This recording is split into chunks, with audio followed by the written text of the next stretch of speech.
एक हमारा पड़ोसी देश है बांग्लादेश, जहां की प्रधानमंत्री थी शेख हसीना। इन्हें आप लोग अपनी स्क्रीन पर भी देख रहे होंगे। इन्होंने प्रधानमंत्री पद से इस्तीफा दे दिया और अपना देश छोड़ दिया। आखिर क्या इनकी कहानी है?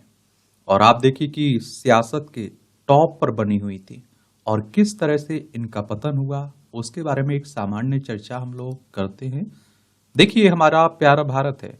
यहाँ आप लोगों को बांग्लादेश देखने को मिल जाएगा। पश्चिम बंगाल, असम, मेघालय, त्रिपुरा, मिजोरम, हमारे 5 राज्यों की सीमा लगती है बांग्लादेश से। ये 1971 तक पाकिस्तान का हिस्सा हुआ करता था और पाकिस्तान 1947 तक भारत का हिस्सा हुआ करता था। तो आप देखिए, बांग्लादेश की प्रधानमंत्री शेख हसीना ने कई सप्ताह चले छात्रों के हिंसक प्रदर्शनों की राष्ट्रव्यापी अशांति में बदलने के बाद इस्तीफा देकर देश छोड़ दिया। और रिपोर्टों के मुताबिक 76 वर्षीय शेख हसीना सोमवार को हेलीकॉप्टर से बांग्लादेश छोड़कर भारत के लिए निकल गईं। और इस बीच हजारों प्रदर्शनकारियों ने ढाका में उनके आधिकारिक आवास पर धावा बोल दिया। और इसी के साथ बांग्लादेश की सबसे लंबे समय तक प्रधानमंत्री रही शेख हसीना के राज का भी अंत हो गया। कुल 20 सालों तक शेख हसीना ने मजबूत पकड़ के साथ बांग्लादेश पर शासन किया। और शेख हसीना को दक्षिण एशियाई देश बांग्लादेश की आर्थिक प्रगति का श्रेय भी दिया जाता है। लेकिन हाल के सालों में उन पर तानाशाही के आरोप भी लगे। सत्ता में कैसे आई थी शेख हसीना? तो 1947 में पूर्वी बंगाल के एक मुसलमान परिवार में पैदा हुई शेख हसीना को राजनीति विरासत में मिली। उनके पिता राष्ट्रवादी नेता शेख मुजीबुर रहमान थे, जो वो बांग्लादेश के संस्थापक और राष्ट्रपिता थे, और जिन्होंने 1971 में देश को पाकिस्तान से आजाद कराया और देश के पहले राष्ट्रपति भी बने। और उस दौर में शेख हसीना स्वयं ढाका यूनिवर्सिटी में एक छात्र नेता के रूप में खुद को स्थापित कर चुकी थी। 1975 में सैन्य तख्तापलट के दौरान मुजीबुर रहमान उनके परिवार के अधिकतर लोगों को मार दिया गया, लेकिन शेख हसीना बच निकलती हैं। सिर्फ शेख हसीना और उनकी छोटी बहन की जान बची थी, क्योंकि उस समय वो विदेश यात्रा पर थे। और भारत में निर्वासित जीवन बिताने के बाद शेख हसीना 1981 में बांग्लादेश लौटी और अपने पिता के राजनीतिक दल आवामी लीग की नेता बन गई। जनरल हुसैन मोहम्मद इरशाद के सैन्य शासन के खिलाफ उन्होंने अन्य राजनीतिक दलों के साथ मिलकर सड़कों पर प्रदर्शन किया और लोकतंत्र की मांग की। और देश में उठे विद्रोह ने तेजी से शेख हसीना को राष्ट्रीय आइकॉन बना दिया। वो सबसे पहले साल 1996 में चुनकर सत्ता तक पहुंची। उन्हें भारत के साथ जल संधि करने और देश के दक्षिण पूर्वी इलाके में विद्रोहियों के साथ संधि करने का श्रेय भी जाता है। लेकिन इसी समय उन पर कई सौदों में भ्रष्टाचार करने और भारत के अधिक प्रभाव में होने के आरोप भी लगे। आगे चलकर वो साल 2001 में अपनी राजनीतिक सहयोगी से प्रतिद्वंदी बनी बांग्लादेश राष्ट्रवादी पार्टी की बेगम खालिदा जिया से चुनाव हार गईं।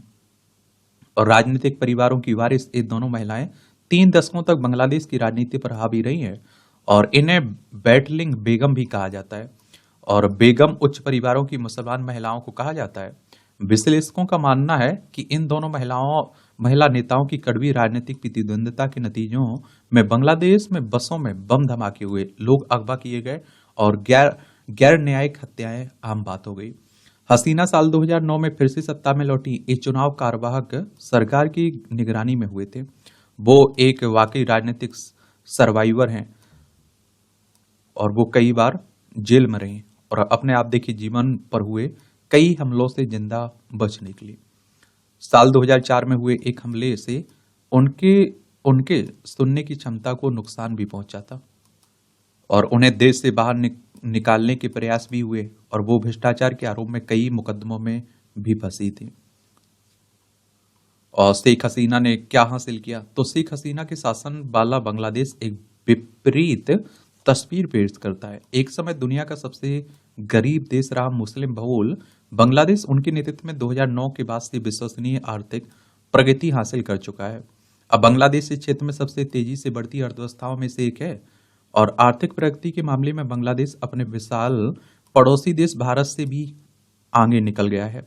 और पिछले 1 दशक के दौरान बांग्लादेश की प्रति व्यक्ति आय 3 गुना बढ़ चुकी है। विश्व बैंक के अनुमान के मुताबिक बीते 2 दशकों में बांग्लादेश में 2.5 करोड़ लोगों को गरीबी से बाहर निकाला गया है और बांग्लादेश की आर्थिक प्रगति का श्रेय देश के कपड़ा उद्योग को जाता है। बांग्लादेश के कुल निर्यात का अधिकतर हिस्सा कपड़ा उद्योग से ही है और हाल के दशकों में ये उद्योग तेजी से बढ़ा है और बांग्लादेश का ये उद्योग यूरोप, अमेरिका और एशिया के बाजारों को आपूर्ति करता है।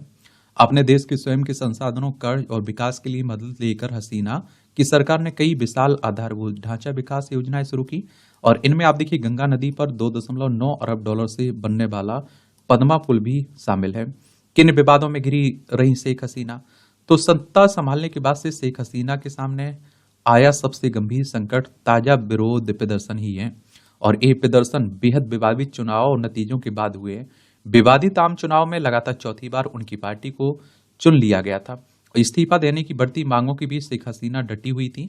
उन्होंने प्रदर्शनकारियों की आतंकवादी कहकर आलोचना भी की थी। उन्होंने इन आतंकवादियों से सख्ती से निपटने के लिए समर्थन भी मांगा था और ढाका और देश के दूसरे हिस्सों में प्रदर्शन सरकारी नौकरियों में आरक्षण समाप्त करने की मांग से शुरू हुए थे, लेकिन ये व्यापक सरकार विरोधी आंदोलन में बदल गए।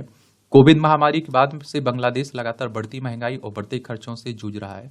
महंगाई आसमान पर है, विदेशी मुद्रा भंडार गिर रहा है और 2016 के बाद से बांग्लादेश का विदेशी कर्ज दोगुना हो चुका है। आलोचकों ने इसके लिए हसीना सरकार के प्रबंधन को जिम्मेदार ठहराया और आरोप लगाया कि बड़े पैमाने पर हो रहे भ्रष्टाचार की वजह से बांग्लादेश की आर्थिक तरक्की का फायदा सिर्फ उन लोगों को पहुंचा जो हसीना की आवामी लीग पार्टी के नजदीक थे। आलोचकों का कहना है कि देश की तरक्की लोकतंत्र और मानवाधिकारों की कीमत पर हुई है और वो आरोप लगाते हैं कि हसीना के शासन में उनके राजनीतिक विपक्षियों, मीडिया और विरोधियों का दमन किया गया और बांग्लादेश सरकार और शेख हसीना इस तरह के आरोपों को हमेशा खारिज करते रहे हैं। लेकिन हाल के महीनों में बीएनपी के कई वरिष्ठ नेताओं को गिरफ्तार किया गया। उनके साथ सरकार विरोधी प्रदर्शनों में शामिल हजारों राजनीतिक कार्यकर्ताओं और आम लोगों को भी गिरफ्तार किया गया। कभी देश में बहुदलीय लोकतंत्र के लिए लड़ने वाले नेता में यह उल्लेखनीय बदलाव था और बांग्लादेश में मानवाधिकार समूहों ने साल 2009 के बाद से सैकड़ों लोगों के गायब होने और गैर न्यायिक हत्याओं को लेकर भी चिंताएं जाहिर की। शेख हसीना की सरकार ऐसे आरोपों को सिरे से खारिज भी करती रही थी। हालांकि ऐसे आरोपों की जांच करने का इरादा रखने वाले विदेशी पत्रकारों की यात्राओं को भी उनकी सरकार रोकती रही है और इस तरह से आप देखते हैं कि उनके शासन का अंत हो जाता है। और देखिए, कहते हैं ना, हमारे देश में देश की पहली महिला प्रधानमंत्री इंदिरा गांधी के समय आप देखते हैं बांग्लादेश आजाद हुआ था और कहा जाता है कि पाकिस्तान ने इंदिरा गांधी से टक्कर ली थी तो पाकिस्तान के 2 टुकड़े कर दिए थे इंदिरा गांधी जी ने। और ये शेख हसीना आप लोगों को दिखाई दे ही रही है।